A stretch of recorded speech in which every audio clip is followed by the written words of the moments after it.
Zoé, votre capsule d'exhortation hebdomadaire pour une vie abondante en Christ. Zoé, une vie abondante en Christ.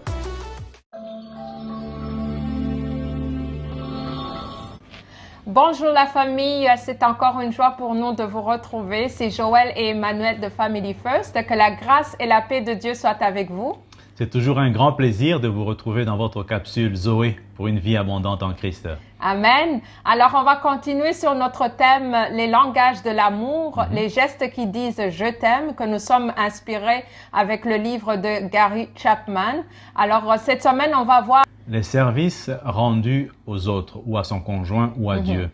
Et quand on parle service, souvent on voit serviteur, on voit servante, et ce n'est pas toujours bien considéré, le service rendu. Alors que la parole de Dieu nous dit ceci, c'est ainsi que le Fils de l'homme est venu, non pour être servi, mais pour servir, et donner sa vie comme la rançon de plusieurs. Amen. Matthieu 20, 28. Le Seigneur Jésus-Christ lui-même est venu en tant que roi, mais comme un roi serviteur. Amen. Au moment où les gens pensaient qu'il venait pour être servi, lui il est venu pour servir afin que nous soyons tous libérés. C'est pour ça que c'est un exemple pour nous, c'est une inspiration pour nous et c'est ça qui nous pousse à être des serviteurs de Dieu. Amen. Donc, c'est ça notre premier point, c'est par rapport à servir Dieu, parce que Dieu nous donne des dons et des talents afin que nous puissions le servir. Et c'est un choix, comme nous le voyons dans Josué 24, 15, ça dit, « Moi et ma famille, nous servirons l'Éternel. » Donc, il faut choisir si tu vas servir Dieu ou tu vas servir les choses du monde. La parole de Dieu aussi nous dit, car quel est le plus grand, celui qui est à table ou celui qui sert?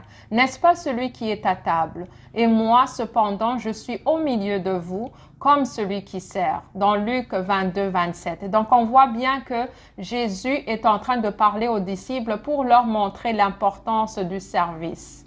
Et le service, c'est tellement important que les gens pensent qu'être serviteur, c'est réservé à certaines personnes. C'est réservé aux pasteurs, c'est réservé aux prêtres, c'est réservé à des hommes de Dieu, à des femmes de Dieu. Mais la parole de Dieu nous dit que si tu suis le Seigneur Jésus-Christ, tu es un serviteur. Amen. Donc si tu suis le Seigneur Jésus-Christ, tu es aussi un serviteur. Amen. Alors, notre deuxième point, c'est par rapport maintenant, comment servir notre conjoint.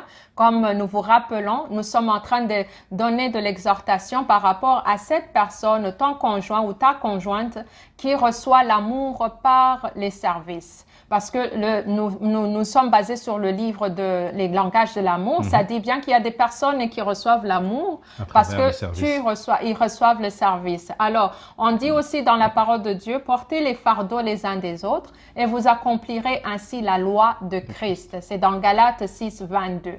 Donc, ça peut dire aussi que tu peux prier pour ton conjoint, prier pour ta conjointe, mais les services entre conjoints, c'est comment est-ce que tu peux aider dans les moments peut-être que ton conjoint a besoin par rapport aux œuvres, donc les travaux de la maison. Ça peut être de s'occuper des enfants pendant que ton conjoint ou ta conjointe est occupé et se repose, ou bien faire un bon petit déjeuner. Donc tout cela, c'est des services qui peuvent remplir le réservoir d'amour de ton conjoint ou ta conjointe qui reçoit l'amour à travers ce geste. Et par rapport à ça, c'est très important d'insister sur le fait qu'il n'y a pas de service ou de travaux réservés à telle personne. J'entends souvent dans notre culture, s'occuper de la maison, c'est pour les femmes. Non, monsieur aussi, selon les talents et les dons qui lui ont été donnés, peut servir aussi, peut rendre service en faisant autre chose. Peut-être qu'on ne demande pas à tout le monde de faire un bon repas, là, mais au moins on peut rendre service en faisant quelque chose dans la maison. Amen. Alors, notre troisième point, c'est servir les autres.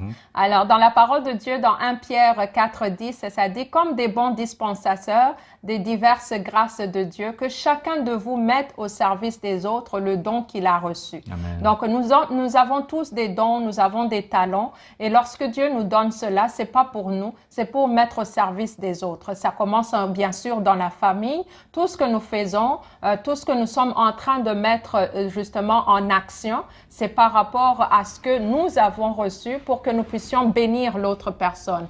C'est à travers la famille, c'est à travers ton église locale ou bien même dans la société. Tout à fait. Donc, tout ce que nous avons reçu, c'est pour que ça soit utile à la société, Amen. utile à ton église, utile à ton conjoint, utile à ta famille, utile à tes enfants. Amen. Donc, c'est très important de savoir que ce que nous recevons, c'est pas pour garder pour nous. Et le dernier point, justement, nous appelle à pouvoir servir fidèlement. Amen. Donc, il y a des choix à faire, comme on l'a dit au début.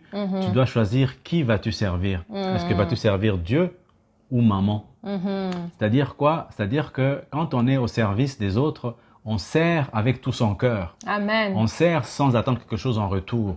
C'est toujours dans le cadre de l'amour, là. Ça, c'est quelque chose qui est vraiment très important à pouvoir insister sur ça parce que la parole de Dieu nous dit ceci. Voici, je viens bientôt et ma rétribution est avec moi pour rendre à chacun selon ce qu'est son œuvre. Apocalypse 22, 12. Le Seigneur Jésus revient bientôt et chacun de nous qui allons servir fidèlement allons recevoir une couronne. Et nous allons bien sûr le remettre encore une fois pour le rendre gloire. Amen. Gloire à Dieu. Donc, nous vous souhaitons une bonne semaine, que le Seigneur continue à travailler en nous, à nous donner ces gestes d'amour.